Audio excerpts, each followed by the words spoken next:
1031 exchanges can be very confusing when it comes to real estate.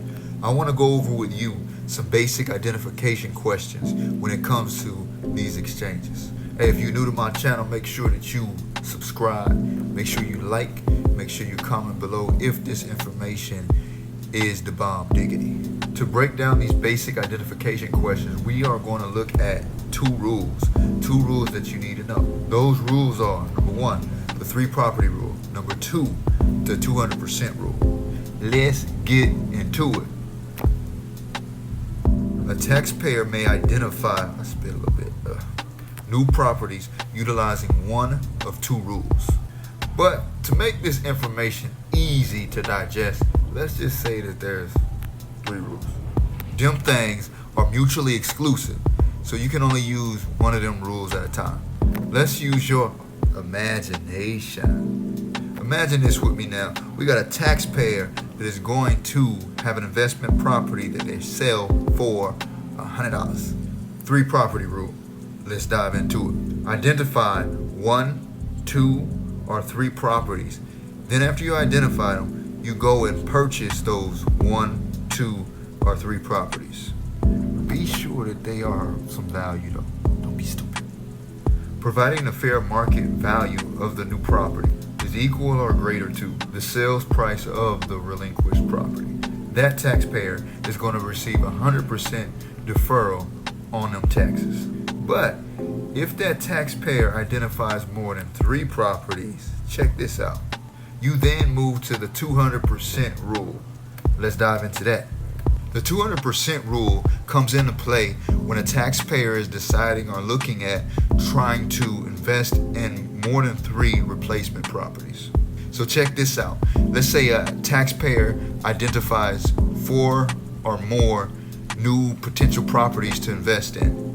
Unlike the 3 property rule, the taxpayer must add up the total fair market value of all of them properties on that list. The sum may not exceed 200% of the sales price of the relinquished property. In this example, the taxpayer sold for $100. The totals for all the properties on that list may not exceed $200. That can be a bit confusing, so let me break it down a little further. So if a taxpayer identifies 5 properties and each property costs $30, then they have identified $150 of fair market value, which is less than the $200 that they were able to identify. This is valid identification. If a taxpayer identifies 10 properties and each property costs $10, then them folks identify $300 of fair market value, which is greater than what? $200. This here, folks, is an invalid identification. If the taxpayer's list contains more than 3 properties and is not conforming to that 200% rule, that taxpayer will not be eligible for tax deferral under Section 1031 of the tax code unless they are able to satisfy the 95% exception. Let's take a look at it. 95% exception. This only applies when a taxpayer identifies more than 3 properties and the list isn't in conformance with the 200% rule.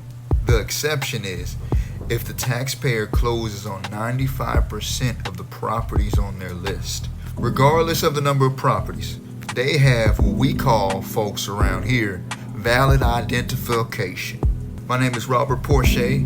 I ain't a pro, but I know the pros. If you need help getting in contact with my friends at IPX, holla at me and I can help you out. If this did help and it didn't confuse the tar out of you, please feel free to subscribe, like, comment, share it with a friend. Even comment if you want to comment negatively, because it's going to still help the algorithm. But yeah, I hope you got a better understanding of those 2 rules or 3 rules. 2 and 3 rules. Let's just say there's 3 rules. If you got a better understanding, share it with a friend. Maybe this will help them to get a better understanding also. I'm Robert Porche and I'm signing out. Watch my other videos too. I do some motivational stuff. If you want to buy or sell gold, I'll hook you up with that. Yeah. Bye. If you're still here, you're awkward. Very awkward. I have Instagram too and Facebook if you want to be my friend. I don't have any friends.